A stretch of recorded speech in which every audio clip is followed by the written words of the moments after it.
Hi everyone! Welcome to another Recovery College video recording. My name is Lisa and I'm a peer trainer at the Recovery College. Today our session is going to be focused on early warning signs. By the end of this video you will have an overview of the following. 1. What are early warning signs? 2. Identifying and recognising early warning signs. And 3, planning ahead.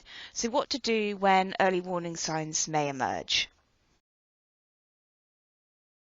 Thinking and identifying our early warning signs can be a difficult task that can sometimes leave us feeling a bit nervous.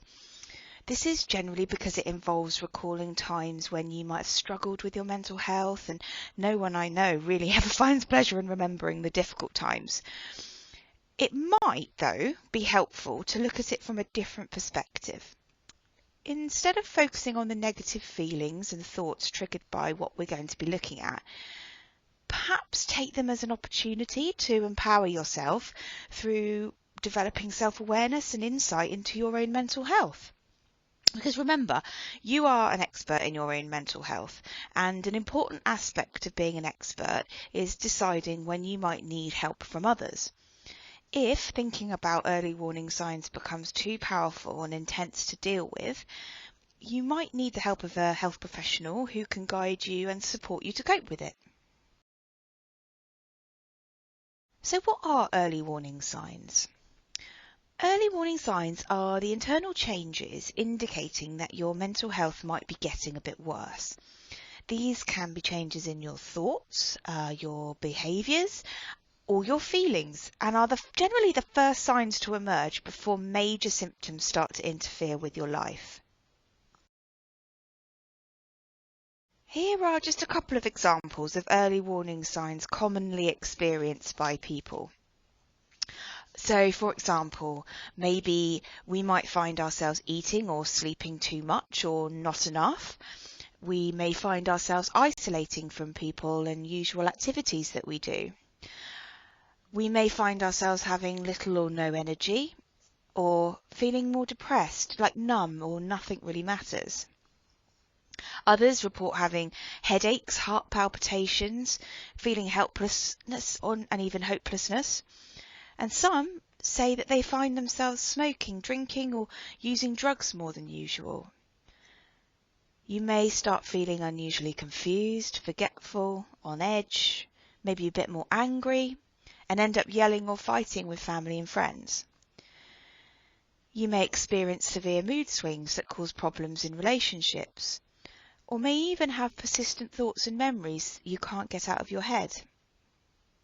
Some people have voices or start believing things that are not true, and others begin to think of harming themselves. But for many, an inability to form daily tasks like taking care of each other or getting to work and school are most common. But like our triggers, early warning signs are different for everyone and will vary depending on your personal and your unique experience. What we've just gone through is just a guide. The aim is to show you a range of different changes that some you may relate to and some maybe not at all. But we need to make a list that's specific for you. Identifying early warning signs. So the idea behind identifying your early warning signs is to bring your awareness towards the problem changes and then begin taking any necessary steps to help you get back on an even keel.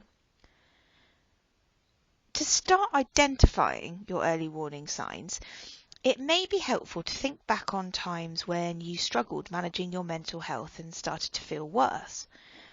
Try to think of a situation that is between 3 to 5 on the scale, nothing too traumatic, a time that you feel comfortable exploring. When you've thought of your situation, you can then use the following questions to help you. What did you notice that was different from how you normally feel, think and behave? Were you feeling more tense, more jumpy, more sleepy? Jot down any things that come to mind. Then, Ask yourself, what happened next? Where did these changes lead? When we know this, we can begin then to track any patterns that might be leading us into crisis. Thoughts. So, what were your thoughts like? Do you remember experiencing paranoia, racing thoughts, maybe some confusion? How about just blank? Try and take yourself back to that time and recognise how your thinking was and jot it down. Next, we're going to look at what feelings may have come up for you. So what feelings did you experience? Could you recognise sadness, maybe anger, frustration, perhaps numbness, perhaps detachment? Some experience real euphoria and others experience real lows. Just take a moment to have a think and jot down if you can think and remember any feelings that came up for you. Finally, we're going to take a look at behaviours. So, were there any changes in how you behaved? Did you notice you were becoming more impulsive? Maybe perhaps talking too fast, or even maybe not talking at all? Or how about isolating yourself from friends and family? Take a moment to recognise some of the behaviours that may have come up for you. Next, have a little think about whether this changed any of your routines and your habits. Did you begin to eat less often, less regularly, or perhaps eating more regularly than your meal times? Have a think about what changed for you and jot down what stands out. So, looking back at the list we've just made of early warning signs, did you notice that anything happened maybe in a particular order? Because often, if you stop to think about it, it's very likely that your early warning signs follow a pattern. So now, once we have the clear idea of what our early warning signs are, we can begin to represent them in a timeline to then understand whether there is an actual pattern in their appearance. I'm going to give you an example. It may start with having negative thoughts like, what is the point? I hate my life, I feel so stuck. And having these kind of thoughts can have a big effect on how you feel, and the next thing you know, you're not sleeping well. When we don't get enough proper sleep, we can feel drained and lethargic during the day, making it totally impossible to go to work. So then you may find yourself calling in sick, but then sit at home worrying and feeling guilty about letting people down. When we feel like this, we just want to shut down and isolate. And as you can see, the spiral into crisis just continues. As this shows, early warning signs may be leading to crisis where you no longer are able to take care of yourself.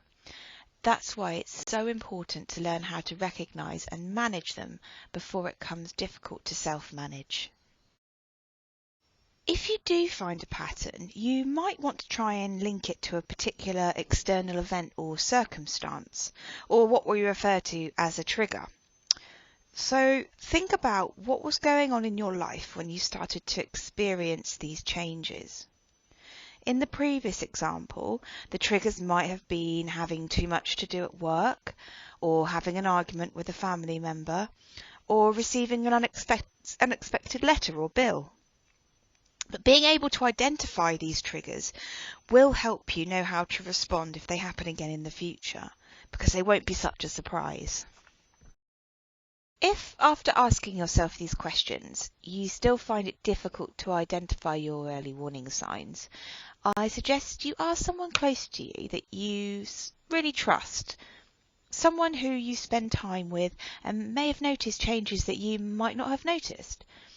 This can be a friend, a family member, or even your doctor, support worker or care coordinator. Sometimes an objective view can really help make things clearer. Hopefully now you feel more confident about identifying your early warning signs. If not, I suggest just spending a little bit more time writing them down. Planning ahead. So far we've looked at what early warning signs are and the ways to become aware of early changes in how we feel, think and behave. An important part of how we manage our early warning signs is to know how to respond effectively to what we've noticed. There's little point noticing the early warning signs and then not having tools to manage them. There are some early warning signs that you can self-manage successfully, but others may require help from others. So once you set out your plan, make sure to inform the relevant people of what their role might be in supporting you during this time. Once you know what your early warning signs are and what events may possibly trigger your reaction, you can begin to plan how to manage them. Your plan could consider the following. What have you done in the past that helped you cope when things were difficult? Talking to others, maybe some mindfulness or deep breathing exercises, perhaps some journaling. I'd make a list of the coping strategies that have worked for you in the past, and then think about how they could help you gain control over your response to future events. For each early warning sign, try to think of a strategy to help you manage it. For example, if I have trouble sleeping because my mind is racing, I could put on a mindfulness meditation to help my mind switch off and sleep.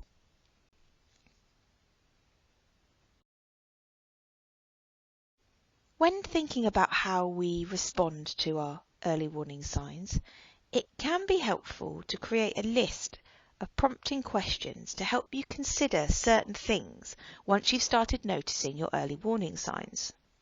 The list could include the following points or others that you consider more relevant to you. So, for example, are you doing the things you need to do to stay well and avoiding the things that don't? I know myself it can be so easy to slip into unhelpful behaviours and habits like comfort eating and things that can lead to more negative thoughts and the downward spiral. Perhaps take a look at your routine. Does it help to try and stick to it? Perhaps there's too much on there at the moment. Some things could be cancelled or postponed. Or do you need to add more structure? Perhaps pencil in time for a walk, a shower, emails, so you have a clear start and end point to any tasks you need to do that day. Is there anyone you trust who you could ask for help with things that are particularly challenging right now? And what other coping strategies do you have in your toolbox that can help? Having a ready-made list of questions allows you to stop and reflect about what's going on in your life that could be impacting on your mental health, and also help you to see whether you need to make any changes. You can also talk through ideas with someone you trust, like a friend or relative, or a mental health worker, or perhaps someone who has also been experienced in similar difficulties, if you find this topic difficult to tackle on your own.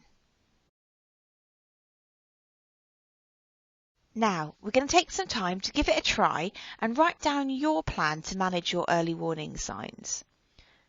Remember, as with triggers, different things work for different people, and you will need to experiment. But don't be discouraged if it isn't perfect first time. It is okay to keep changing or refining your plan. So we've come to the end of our video. We've covered a large amount of information in very little time, so please feel free to watch again if you need to. I really hope you found this video useful. Keep an eye out for new videos and courses and keep learning. Information is power.